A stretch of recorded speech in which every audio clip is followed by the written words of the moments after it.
Esse tema aqui não é um tema para crianças na fé, no entendimento, verdade? Esse tema aqui é um tema para maduros. Então, essa palavra, essa palestra, essa ministração de hoje, ela vai de encontro, vai a favor daqueles que têm a mente livre. Ou seja, para ouvir o que eu tenho para falar hoje, você tem que ter a tua mente livre.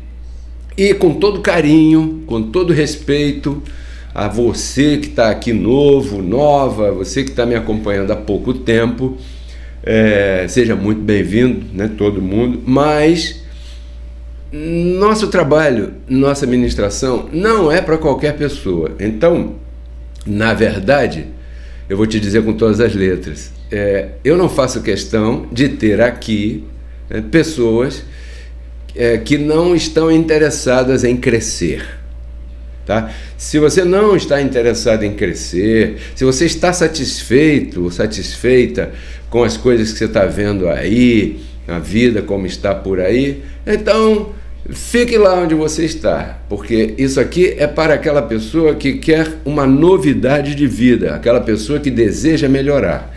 Eu não faço questão aqui de ter um número de acompanhantes grandíssimo que não estão interessados em ouvir o que eu tenho para ensinar.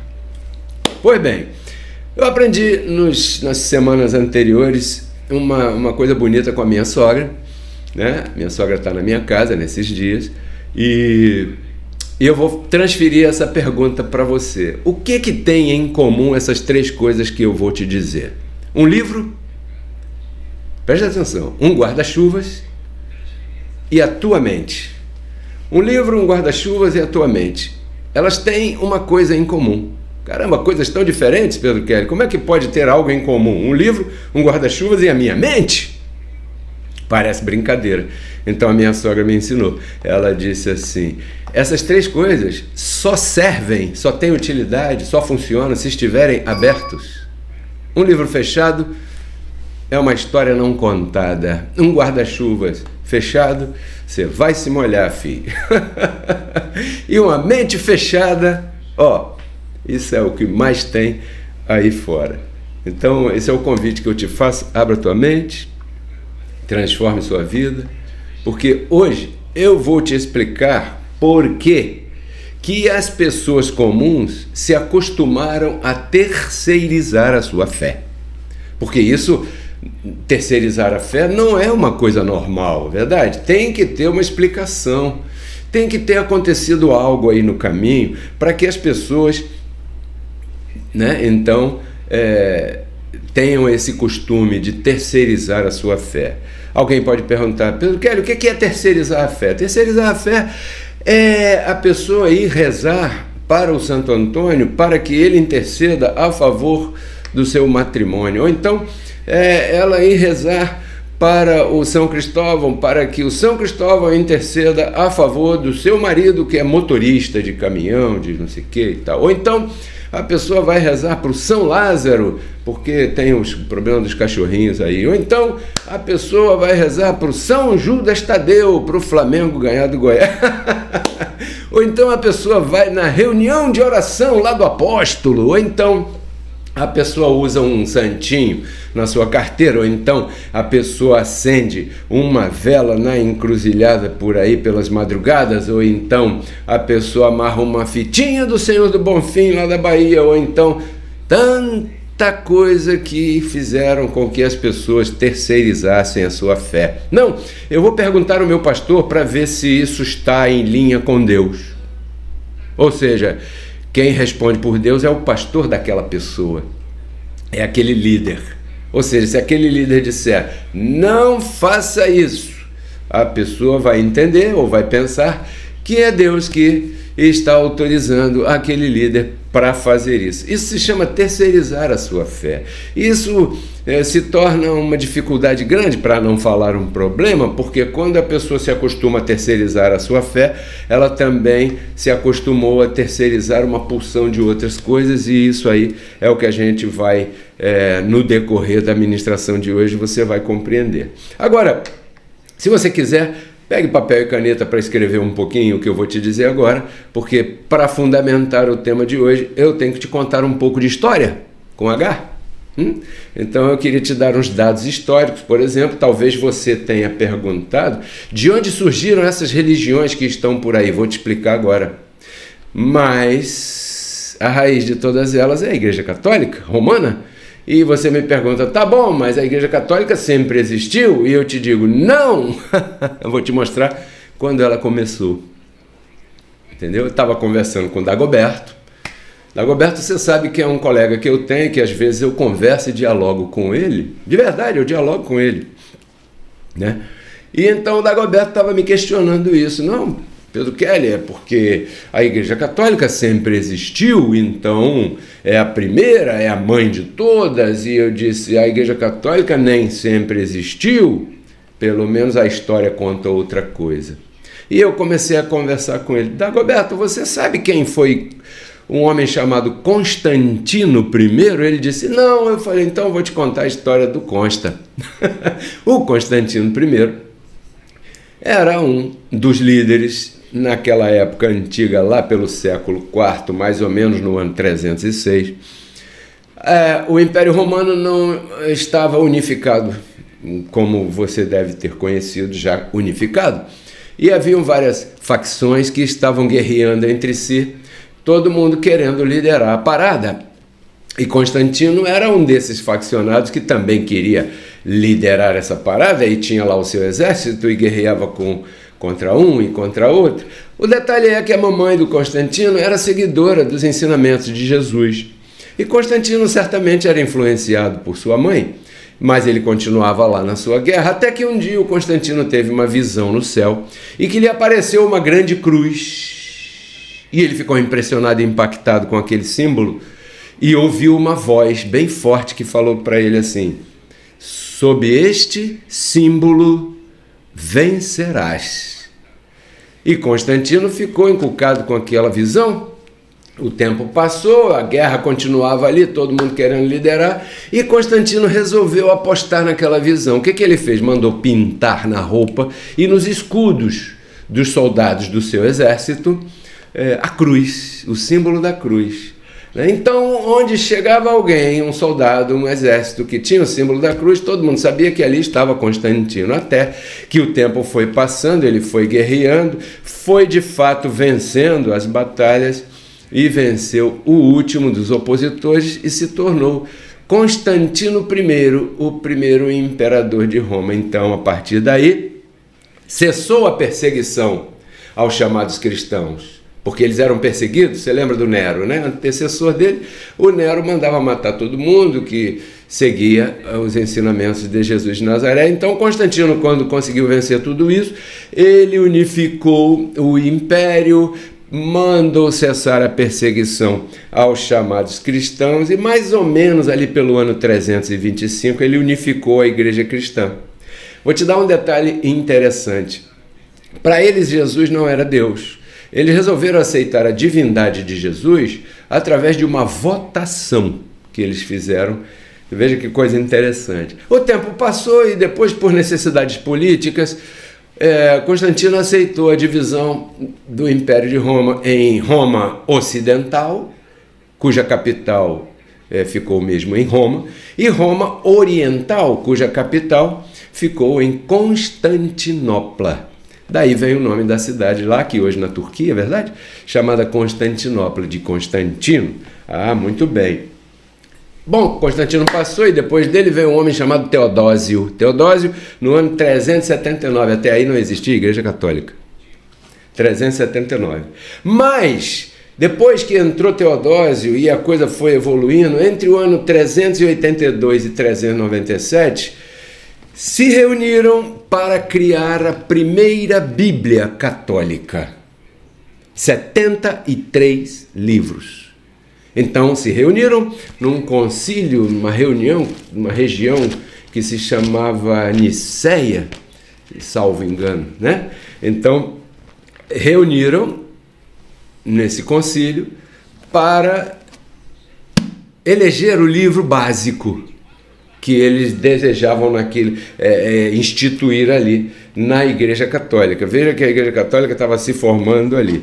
Então eles se reuniram, escolheram vários livros, Isaías, Jeremias, esse sim, aquele não, coisa e tal, não sei o quê. Chegaram à conclusão de 73 livros.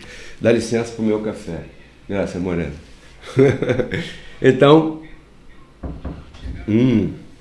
73 livros foram os livros adotados por aqueles homens ali. Traduziram esses livros para o latim, né?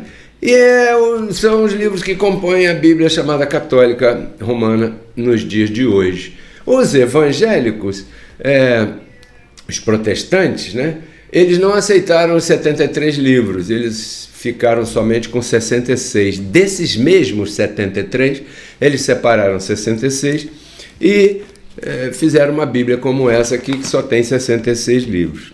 Agora, eu queria que você prestasse atenção num outro detalhe. Eles estavam ali fundando uma religião, não existia como tal, não existia a Igreja Católica, ali apareceu a Igreja Católica Romana, ali que ela começou. Pois muito bem, então, para que se funde, para que se crie uma religião, são necessárias 3 coisas básicas, anota aí: crença, cânon e clero. 3 coisas. Crença, bom, eu creio em Jesus. Ok, então vamos eleger um cânon, ou seja, uns livros, né, que deem base a isso que eu digo que creio, que eu tenho como crença. E depois disso, a gente tem que organizar uma hierarquia. Aí veio o clero. Aí veio o líder, o sublíder e as ovelhinhas. Então, nesse ponto começou a divisão. Por quê? Porque agora um era maior e o outro eram os comuns. Aí, bom, eu sou o líder, vocês são ovelhinhas. Foi aí que começou essa parada toda. Um é maior e melhor. O outro, ou os outros, são inferiores. O irmãozinho, a irmãzinha, a ovelhinha. Né? Eu sou o apóstolo. Eu sou o cara que manda. Você é ovelhinha, você tem que sentar e ouvir o que eu estou falando. Foi daí que começou esse negócio. Portanto, nesse momento, o ensino que Jesus deixou, que até então era, né, seguido por aqueles ali, já não era mais observado, já não era mais respeitado, já não era mais seguido. Note que Jesus não ensinou religião. Ele ensinou que o homem é igual à mulher, que a mulher é igual ao homem. No seu ministério ele tinha mulheres em igual comportamento e importância que os homens. Não tinha diferença. Não tinha esse negócio da mulher ser inferior porque o homem é o cara. Não! Jesus não ensinou isso. Jesus não ensinou que o rico era diferente do pobre, que eles eram iguais diante de Deus. Que o negro e o branco eram iguais, que o empregado e o patrão eram iguais. Foi isso que Jesus ensinou. Mas com a instituição da Igreja de Roma, agora chamada, agora você entende o nome, né? Igreja Católica Apostólica Romana. Católica significa universal, né? Quer dizer, eles pretenderam que essa igreja fosse para o mundo inteiro uma única, né? Católica Romana, ou seja, com a base ocidental agora aí nesse momento. Então o ensino de Jesus ficou para trás e agora aquela coisa, foi aí que surgiu a pregação da virgindade de Maria, foi aí que começou a pregação da Trindade, Deus Pai, Deus Filho e Deus Espírito Santo, porque por várias outras razões que hoje não vem ao caso aqui comentar contigo esses contextos históricos. É claro que se você for conversar com um católico ortodoxo, ele não vai concordar com o que eu estou te dizendo, porém o que eu estou te dizendo tem base histórica, com escritos comprovados em várias fontes diferentes. Você sabe o que é triangulação? Por exemplo, todo estudante, todo historiador, todo pesquisador sério, né, quando faz uma pesquisa, como eu busco fazer, ele busca a informação em 3 culturas diferentes, no mínimo, em épocas diferentes, escritas em momentos diferentes por pessoas diferentes, até se chegar a uma mais ou menos conclusão. Porque a verdade é que a coisa não é bem assim. Pois muito bem, é claro que o católico manipulou tudo isso, porque o imperador era Constantino e Teodósio, depois de Constantino, e o clero não vai fazer o que o imperador não quer. O imperador era sempre consultado e, claro, ele optava, isso me agrada, isso não me agrada, isso me interessa, isso não me interessa, põe isso aqui, tira aquilo ali, e assim nós chegamos a essa reunião aqui, que não existia antes daquele momento. Aí o tempo passou, você sabe um pouco da história, claro, e mais ou menos lá pelo 1500, na Idade Média, houve um grupo que protestou em relação a essa Igreja Católica. E daí é que vieram os chamados protestantes. Por quê? Porque eles protestaram contra. Com a liberdade religiosa, o tempo continuou passando, foram criadas e aceitas por aí as inúmeras denominações que existem hoje no mundo inteiro, não só no Brasil. Portanto, está aí um panorama geral, a grosso modo, bem rapidamente, para que você compreenda de onde vem tudo isso aí. Aí o cara discorda do outro aqui, ele vai ali e abre Igreja do Jesus Cristo Ratatá, Igreja de Jeová Jirê, Igreja não sei de que, dos Santos dos Últimos Dias, Igreja metodista do Wesley, Igreja metodista daquele que discordou do Wesley, Igreja Assembleia de Deus ligada à obra de tal lugar. Não, aqui é a Igreja Assembleia de Deus, mas nós estamos ligados a outra obra de outro lugar diferente. Não, aqui é a Igreja Batista porque a gente não concorda com falar em línguas. Não, aqui é presbiteriana porque a gente não concorda com ninguém. Então, é daí que surgiu tudo isso. meu abençoado e abençoada que estão me acompanhando aqui. Com a liberdade religiosa, as denominações proliferaram, principalmente onde há carência material e carência cultural. É onde existem mais denominações, mais portinhas abertas. E agora tem um detalhe que é comum a todas as formas de religião. Um detalhe. Pedro Kelly, qual é o detalhe? É que desde o princípio, todas elas adotaram teologia do medo. A ameaça começou há muito tempo atrás. Por sua culpa, Jesus foi crucificado. Você é o culpado. Aí existe uma religião por aí, a famosa católica romana, que nas suas missas tem um momento que eles dizem: foi minha culpa, minha máxima culpa. Mentira! Não foi tua culpa nada. Mas isso faz parte da teologia do medo. E os protestantes e evangélicos não ficam atrás. Quando você chega para o líder lá, ou chegou, ou se você está novo aqui, for chegar lá para o seu líder e comentar: tem um cara aí chamado Pedro Kelly que ele está falando umas coisas aí que tem sentido. Eu queria lhe perguntar. Invariavelmente esse líder vai dizer: cuidado com essas coisas. Quando você ameaçar sair de lá, eles vão dizer assim: o Senhor vai pesar a mão na sua vida e vai tirar a vida daquele que você mais ama. Porque aí começa aquilo, teologia do medo. Mas Pedro Kelly, por que essa teologia do medo achou espaço nesse mundo, né? Simples. Como tudo isso, desde o princípio, note que quando reuniram a Bíblia, lá naquele concílio lá atrás, que eu te comentei um pouco, traduziram para o latim e ninguém sabia falar latim. Apesar de que a Vulgata era um latim basicão, onde o pessoal mais comum entendia um pouco, mas na verdade é que todas aquelas cerimônias daquela instituição católica romana na época era celebrada em latim. E pasmem vocês, aqui no Brasil, que neste momento eu estou no Brasil, né? Aqui no Brasil e nos países da América Espanhola, ou seja, da América do Sul, da América Latina, as missas eram rezadas em latim no passado recente. E quem é que entende latim? Ninguém entende isso. Quem é que entende latim? Não, mas não tem que entender. Você tem ali um sacerdote que representa você. Pronto, começou a terceirizar. E se esse sacerdote tem o poder de terceirizar a tua fé, significa que ele também tem o poder de ameaçar você. Teologia do medo. E é claro que os líderes identificaram isso e começaram a utilizar isso para manipular as pessoas. Não existe um instrumento mais eficaz para dominar a massa, a não ser o medo. O medo. Então isso persiste até o dia de hoje.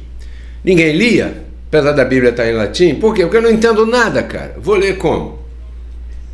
Então as pessoas, de geração em geração, não leram, não se interessaram. Por quê? Não vou ler não. Por quê? Porque tem alguém que interpreta para mim. Verdade? Então as pessoas se acostumaram a terceirizar a sua fé. E tornaram-se assim dependentes daquele líder, daquela liderança. E o instrumento que eles usavam? O medo. Note que os líderes não transmitem até hoje o conhecimento. Eles transmitem obrigações, transmitem culpas, transmitem costumes, transmitem proibições, transmitem ameaças, mas não transmitem conhecimento. Um exemplo básico: prosperar. Abençoado, deixa eu te falar uma verdade aqui. Você dar dinheiro na denominação aonde você vai, né, pura e simplesmente dar o teu dinheiro lá, não prospera ninguém. Isso é mentira. Para que a tua prosperidade aconteça, é necessário algumas atitudes, as quais eu tenho falado nas dicas de prosperidade que eu ministro em todo final aqui de palestra, né? Então, para você ver, E eles deveriam ensinar e trazer o conhecimento em relação à prosperidade e deixar a pessoa exercitar o conhecimento, e aí ela vai ver que ela vai prosperar. E de agradecida àquele transmissor do conhecimento, ela vai semear. Só que não, eles preferem ameaçar para poder conseguir o seu intento, o seu objetivo. Então estamos falando um pouco sobre terceirização da fé. A fé é algo único e individual. Por quê? Porque a fé é um dom. E esse dom está no Espírito, está na mente de Cristo. Você sabe que você tem duas naturezas. Uma natureza natural, carnal, humana, biológica, e a natureza divina, espiritual, a mente de Cristo. O dom da fé, ele está na mente de Cristo. Ele não está na mente carnal. A crença da mente carnal é outra coisa. Então Jesus deixou isso bem claro várias vezes, que a fé é individual e funciona a teu favor, se você usá-la.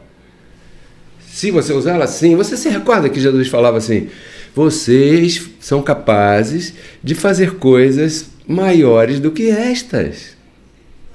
Jesus falou ou não falou? Falou. Mas como depois veio essa tal religião que eu já te expliquei, não vou repetir, e eles começaram a ser os intermediários, então eles conseguiram colocar na cabeça do povo, na mente da população, que Deus não responde se não passar por eles. Deus não responde sua oração se você não passar pelo apóstolo. Deus não responde sua oração se você não passar aqui pelo padre, sacerdote. Deus não responde sua oração se você não fizer isso ou fizer aquilo que eu vou mandar você fazer. Isso é um absurdo, verdade? Porque Jesus deixou claro tudo isso, e até então se seguia o ensinamento de Jesus, com a instituição da Igreja Romana. Então veio aí, crença, cânon e clero. Quem te garante que esses livros são os únicos verdadeiros? Eles foram reunidos por católicos, por pessoas que tinham outra intenção de organizar, trazer uma hierarquia para mandar, para dominar todo mundo. E esse sistema religioso que está vigorando hoje em dia vem do mesmo lugar. Eu já te falei de onde vieram os protestantes, os evangélicos e as denominações que estão por aí. Mas voltando à questão da fé, Jesus deixou bem claro, o problema é que se cada pessoa assumisse a sua posição em fé, o sistema religioso não subsistiria de pé. Por quê? Porque a pessoa ia se dar conta de que ela não precisa da oração de ninguém, ela não precisa daquele líder, ela não precisa ter que beijar a mão daquele sacerdote para ela poder conseguir um favor da parte de Deus. A pessoa iria perceber isso, e Jesus deixou claro, sim ou não? Vamos lembrar? Vamos. Todos os milagres que Jesus fez, o que ele disse? A tua fé te curou. A tua fé te curou. Se você crer, verá a glória de Deus. Se você tiver convicção no teu coração disso, isso acontecerá. Ele deu até uma analogia, você vai dizer para esse obstáculo, sai da frente, e ele vai para outro lugar, falando dos montes, lá atrás. Mas tem que utilizar. Quando ele ressuscitou Lázaro, aí sim, verdade? Antes de Lázaro sair, o que ele falou para aquele povo que estava ali do lado dele? Tira a pedra aí, pô. Aí você, peraí, mas Jesus tão poderoso, está trazendo Lázaro à vida? Por que ele não estala o dedo aqui e a pedra se torna em pó? E ele mandou as pessoas tirarem a pedra.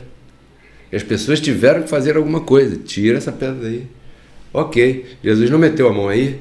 Depois que Lázaro saiu todo atado, que esse era o costume da época com os corpos dos mortos, Jesus disse para ele, tire essas ataduras dele, deixem-no ir.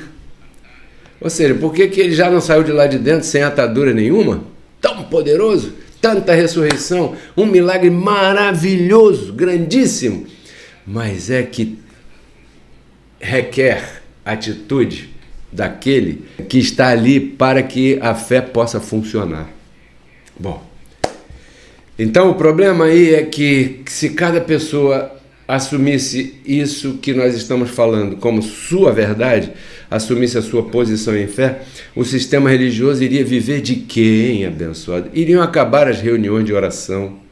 Por quê? Porque nas reuniões de oração, as pessoas vão lá, aí fazem pedidos. Tem lugares dos quais eu participei muitos anos, né?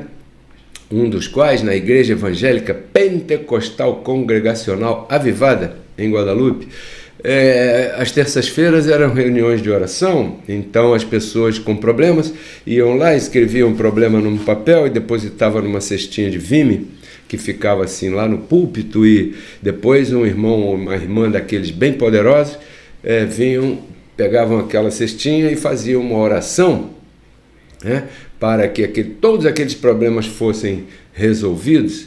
E eu me recordo, desde quando eu iniciei ali, até o dia que o meu Criador me tirou dali, os mesmos irmãos e irmãs eram os frequentadores e todos eles iam lá fazer os seus pedidos. Ou seja, isso não adianta nada, porque se adiantasse, com os 30 anos que eles já participavam daqueles lugares, não era mais necessário, não seria mais necessário continuar pedindo a mesma coisa. Então foi aí que surgiu a dependência religiosa, aí que surgiu os costumes religiosos. Você já viu alguém com costume religioso? Feliz Páscoa! Costume religioso, que bobeira, né? As frases religiosas, né? O que são frases religiosas? Ai, nossa mãe, é verdade que caiu o foguete? Nossa mãe? Está falando de quem? Está falando da Virgem Maria. E depois diz que está em graça. Né? As frases religiosas, as atitudes religiosas. Daí que surgiu tudo isso, porque uma coisa leva a outra coisa. Você já ouviu aquela expressão? Um abismo chama outro abismo? Quando a pessoa tem uma dependência religiosa, as demais vêm por acréscimo. Até que chegou até nós o nosso despertar espiritual, que nós chamamos aqui carinhosamente de graça.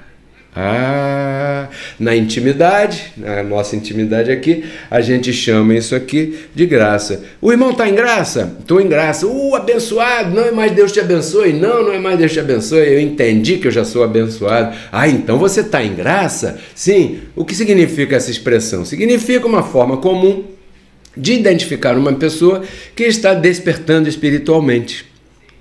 Está acontecendo com essa pessoa uma transformação através do conhecimento, através do entendimento. Através do conhecimento, essa pessoa está tendo a sua mente espiritual, né, a sua vida iluminada. Então, o que é a palavra da graça? A palavra da graça é uma iluminação, é um ministério. O apóstolo Paulo chama de ministério da reconciliação em 2 Coríntios capítulo 5, verso 18, por aí, né? Que Deus estava em Cristo, né, perdoando os pecados de todo mundo e não leva mais em conta os pecados de ninguém, e nos entregou a palavra da reconciliação. O que significa a palavra da reconciliação? Significa o seguinte: Deus te perdoou. Ele estendeu a sua mão para você e te reconciliou. Esta é a palavra da graça. Esta é a palavra da reconciliação. Mas a palavra da reconciliação é uma palavra que não intimida. É uma palavra que não usa a teologia do medo, porque qualquer coisinha em relação a isso não é graça. Aleluia! Aleluia é medo. Aleluia é Deus longe e você aqui miserável, necessitado. Te sugiro que, se você diz que está em graça, não use essa expressão aleluia. Chame Deus de papai. É Abba. E nem é Abba pai. Porque Abba significa pai. É uma palavra daquele idioma, daquela cultura lá, que significa pai. Então, Abba, vírgula, pai. Essa vírgula, você traduza ela por Abba, quer dizer pai. Não é Abba pai, você está falando pai. É Abba. Sacou? Então, a graça nada mais é do que o entendimento. Quando eu te explico coisas aqui, excelentes como essa de hoje, você entende. Então, quando você entende, significa que você está sendo iluminado. Por que eu frisei quando você entende? Porque há pessoas que não entendem. Que a gente explica de um jeito, explica de outro, ela não consegue entender. Como é Cristo mesmo que ilumina, né? O máximo que eu posso fazer é explicar de um jeito, de outro, por cima, por ali, por lá, e busco o meu amigo Dagoberto, né, que eu conversei sobre esse assunto aqui, e busco uma porção de exemplos e situações, mas tem pessoas que não compreendem. E não é culpa das pessoas. Não são inferiores porque não compreendem. É porque não chegou o seu tempo para elas compreenderem. Agora, o teu tempo chegou. Não chegou o seu tempo, quer dizer, o tempo delas. Agora, o teu tempo chegou. Se você está me entendendo, você está sendo iluminado. Através de quê? Através da informação. Então, graça é informação. Iluminação do Espírito é informação passada, recebida e entendida. A religião produz medo, o conhecimento produz paz. Por exemplo, se você conhece Romanos capítulo 5, verso 1, diz o seguinte, o apóstolo Paulo, aqui. Justificados, pois, pela fé, não é pelo dízimo, não é pelo joelho, não é pela religião, não é por sacrifício, não é por comportamento, é pela fé. Temos paz para com Deus. Opa, peraí, vamos parar aqui um pouquinho.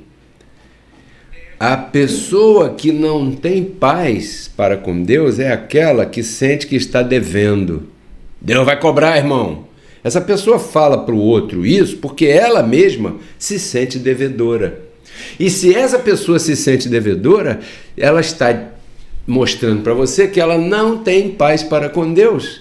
E se ela não tem paz para com Deus, ela não conhece a justificação pela fé. O que ela conhece? Ela conhece a justificação pelos méritos dela, dos seus sacrifícios. Onde ela aprendeu isso, Pedro Kelly? Lá no desgraçado sistema religioso onde ela participa. Foi ali que ela aprendeu que ela tem que fazer algo para justificação espiritual. Aonde você tem que fazer algo é na tua vida secular. Se você não limpar a casa, ela vai ficar suja e você vai viver no meio da poeira. Então você tem que limpar a casa, tem que fazer isso. Mas não misture essas coisas com as coisas espirituais. Justificados com Deus não é usar roupa comprida, cara. Justificados para com Deus não é ser proibido de escutar a música que você quiser. Justificado para com Deus é pela fé em Cristo, pela fé no sacrifício. Peraí, se Adão, caramba, vamos ser inteligentes, se Adão teve tanto poder de estragar a porcaria toda, por que Cristo não tem muito mais poder ainda de consertar a maravilha toda? Você já parou para pensar nisso? Pedro Kelly, não, mas agora que você está falando, eu estou entendendo muito mais. Então você está sendo iluminado. Isso é graça. Graça não é subir no púlpito e discutir partido político. Não, porque se você é cristão, você é a favor de Israel. Mentira! Porque eles nem cristãos são. Eles são judeus e dos maus, hein? Desde o começo, eles invadiram terra alheia e terra que tinha dono. Lá vivia muita gente. Bom, esse é outro assunto. Então, quando você começa a ser iluminado, você começa a questionar. O problema é, se você está no sistema religioso, você não pode questionar, porque é por isso mesmo que lá não é permitido questionamento. Se você levanta o dedo na escola dominical e começa a questionar certas coisas que você tem evidência para questionar, você vai ser mal visto. O irmão está frequentando lugares que não convém. Ou seja, você já está incomodando. Por quê? Por causa... deixa eu te falar uma coisa aqui rápido. Preste atenção. Você sabe o que é um dogma? Para fundar uma religião precisa de quê? Precisa da crença, precisa do cânon e precisa do clero. Pois muito bem. Depois que isso está instituído, aí vem os dogmas. O clero, a hierarquia, ela institui uma bula papal, um escrito, né? E isso a gente chama de dogma. O que é um dogma? É a posição falada daquele líder em relação ao assunto A, B ou C que não pode ser questionado de jeito nenhum. Isso é um dogma. Entendeu? Então, quando você ouvir essa palavra, não, os dogmas da Igreja Católica, você já sabe. Isso aí os conceitos do seu líder, que por ele ser o líder, isso se transformou num dogma, e dogma é aquilo que ninguém pode questionar. Pois é. Sob pena de ser excluído. Como se Deus levasse isso em conta. Então, quando você conhece Romanos 5:1, justificados, pois, pela fé, temos paz para com Deus por meio de nosso Senhor Jesus Cristo. Aí você chega a conclusões? Sim ou não? Peraí, quer dizer que eu sou justificado com Deus pela fé em Cristo, em Jesus, né? Jesus, seu sacrifício, Jesus, o Cristo, porque Cristo nem nome é. Cristo é uma palavra que em grego significa ungido, escolhido, separado para um determinado trabalho. O nome dele era Jesus. Pois bem, muito bem. Se chama Jesus Cristo porque o apóstolo Paulo foi o primeiro que usou essa expressão. Pois muito bem, isso se tornou comum. Mas o que importa é que o sacrifício nos justificou. E se eu estou depois do sacrifício, eu estou como? Justificado. Por que é pela fé? Porque eu não vi, eu não estava lá. Então, pela fé naquele sacrifício, eu me sinto em paz para com Deus. Muito bem. Então, quando o líder lá subir no púlpito e repetir Romanos 3:23, irmãos, porquanto todos pecaram e foram destituídos da glória de Deus. E aí a irmã grita aleluia lá atrás, o outro lá começa que tem não sei o que, e se for pentecostal, verdade? E se for uma igreja presbiteriana, é um silêncio que você não ouve uma mosca voando. Ali, aquela coisa. Se for batista tradicional também. Agora, se for evangélica congregacional pentecostal em Guadalupe, é uma gritaria que a vizinhança vai reclamar dos decibéis. Mas aí você está lá e você conheceu Romanos 5, verso 1. Você está cheio de paz para com Deus e esse líder está colocando que teologia do medo. Aí você se defende com o escudo da fé. Pastor, o senhor pode fazer o favor de continuar lendo e ver o verso de baixo, Romanos 3:24? Aí ele vai ler e vai dizer, sendo justificados gratuitamente mediante a redenção que é em Cristo Jesus. Pastor, quer dizer que depois de Cristo, grátis. Aí... se você não apanhar ali, você vai apanhar depois que você sair, porque o costume do sistema religioso é falar mal pelas costas. Por quê? Porque você está cheio de paz para com Deus e não aceita um líder colocar um cajado em cima de você te batendo, sim ou não? Porque isso faz parte da teologia do medo. Eles usam determinadas passagens para colocar medo. E a pessoa, como não conhece, por que não conhece? Porque não lê. Porque não busca informação. Por que não busca informação? Porque isso vem de geração em geração anterior. Os nossos antepassados não buscavam informação porque a missa era em latim, cara. E o livro estava em latim, ninguém entendia isso, o pessoal não sabia, não tinha nem idioma direito. Como é que vai ler latim? Isso era só para o clero. Já viu? aqueles monsenhores suspeitos, sabe? Era só para o clero. E os evangélicos e protestantes, eles entenderam que usando a ferramenta medo, eles dominariam todo mundo, e eles fazem a mesma coisa. Eles gritam, eles ameaçam, né? Tem aquele terror todo. Se você estiver passando uma dificuldade, seja financeira, seja enfermidade física, seja um problema matrimonial, uma situação com teus filhos, qualquer coisa no teu trabalho, e entrar numa denominação dessa aí, da Universal do Reino de Deus, por exemplo, você vai cair na armadilha, porque você estaria fragilizado, buscando apoio. Você está buscando uma palavra que te ponha para cima, mas ali todo o ambiente, toda a música, toda a pregação está preparada para te incutir coisas que vão ativar o medo em você, e você vai se entregar ali. Assim mesmo vai acontecer se você for em qualquer uma denominação dessas aí. É um sistema religioso preparado para dominar. E domina. Por quê? Porque o medo é a ferramenta mais eficaz de dominar uma pessoa. E a pessoa não conhece. Então ela não se atreve. Você conversa certas coisas com as pessoas, certas coisas da verdade, da informação aqui, e a pessoa, eu não quero mexer com essas coisas, porque esse negócio de religião, isso é sério, isso é espiritual, eu tenho medo dessas coisas. Tem medo porque ignora.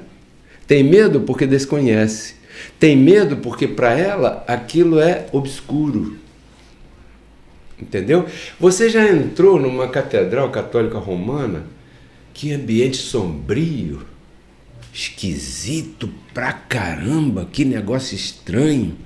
Aquela imagem de Jesus assim, sangrando, triste. Peraí, ele ressuscitou ou não? Ah, ressuscitou sim. E por que a gente não recorda dele ressuscitado? Tem que ficar olhando para esse boneco aí. Mas o povo está em trevas. Trevas significa falta de conhecimento. Entendeu? Então, através dessa informação que eu te dou aqui, você entra em paz. O que eu quero é que você viva, a partir de agora, em paz. Experimente viver em paz. E você vai ver que as coisas na sua vida vão funcionar de melhor maneira do que funcionavam antes quando você estava no sistema religioso. Entendeu? Então, nesse momento, eu quero compartilhar contigo um pouco mais de paz, te dando informação e conhecimento em relação à tua prosperidade material. Vamos a uma dica de prosperidade que eu preparei com carinho para você entrar numa nova glória na tua vida material e financeira? Preste atenção. Olá, abençoados e abençoadas. Quero te fazer uma pergunta. Você sabia que a preguiça tem a capacidade de fazer a pessoa empobrecer? Não saia daí que eu vou te explicar como é que isso funciona. Você vai ouvir agora Dica de Prosperidade. Pois é. Em Provérbios capítulo 10, verso 4, o homem mais sábio daquela época e, portanto, mais próspero de seus dias, Salomão, escreveu o seguinte: as mãos preguiçosas empobrecem a pessoa, porém, as mãos diligentes lhe trazem riqueza. Ponto, fecha aspas. Por quê? Porque a prosperidade dá trabalho. 3 coisas. Dá trabalho para manifestar, dá trabalho para manter e dá trabalho para seguir. Essas 3 coisas requerem atitude da pessoa. E nem todo mundo está disposto a tomar esse tipo de atitude. Muita gente por aí prefere o misticismo em relação a atitudes. Quase todo mundo quer uma receita pronta. Já reparou isso? Pois é, porém, quando a gente fala do humano, de coisas nessa terra, tudo que envolve o humano exige um processo. Vou te dar aqui um exemplo. Emagrecer. Emagrecer exige um processo, né? E não resulta no dia seguinte. Demora um tempo, é paulatino. Por quê? Porque a pessoa tem que tomar certas atitudes para poder emagrecer, baixar de peso e seguir. Outro exemplo, manter a saúde. Manter a saúde requer aí um outro tipo de atitude, várias coisas, um movimento, um exercício, uma alimentação moderada, pequena quantidade, mas boa qualidade, e dormir e acordar, ajustar esses horários, a noite de sono, pois tudo bem. E isso dá trabalho, porque requer atitude. E a vida material e financeira também requer uma atitude. Você sabe, honrar o teu trabalho, gerar uma receita, não gastar mais do que ganha e semear no ministério que te ensina, honrando assim a Deus, aquilo que Ele te dá. E se este aqui é o ministério que te ensina coisas úteis, que você tem colocado em prática e tem vivenciado no teu dia a dia, e isso tem dado resultado, e você sente no teu coração arder por contribuir, por semear aqui, neste momento, aparece aqui embaixo o nosso código Pix para que você envie a tua semente. Agora, lembre-se, isso é paulatino, requer atitude. Você precisa semear e aguardar que essa semente germine e dê o seu fruto no tempo próprio para você. Então, comece hoje, eu te declaro reinando em vida, em paz, e recordando de uma sugestão do homem sábio, do homem próspero daqueles dias. As mãos preguiçosas empobrecem a pessoa, porém as mãos diligentes lhe trazem riqueza. Abençoados. Você acabou de ouvir Dicas de Prosperidade. Eu quero que vocês compartilhem as minhas ministrações, as nossas palestras. Queria que você compartilhasse. Queria que você se inscrevesse no nosso canal no YouTube, Pedro Kelly RCC. Se você não está inscrito, se você não está inscrita ainda, inscreva-se no canal, me ajude a divulgar esta palavra por aí em todos os lugares, né? Tudo isso eu compartilho contigo, para que você renove sua mente e transforme sua vida. Tchau, abençoados! Melhor dia a todos! Se você gostou do tema que você acabou de ouvir e deseja conhecer um pouco mais sobre este e outros maravilhosos assuntos, eu te convido a visitar o nosso canal no YouTube Pedro Kelly RCC. Ali estão publicadas todas as nossas palestras e ministrações que têm como objetivo agregar na tua vida valores espirituais, emocionais e materiais. Espero que você se inscreva no canal, que você goste do material e principalmente que você compartilhe com todos os teus amigos. Até breve. Porque Cristo na cruz não transformou a nossa carne, né? Ele resgatou o nosso espírito. A Bíblia diz que Deus estava em Cristo reconciliando consigo os seus filhos, né? E nos entregou a palavra da reconciliação. E a palavra da reconciliação é essa que nós pregamos.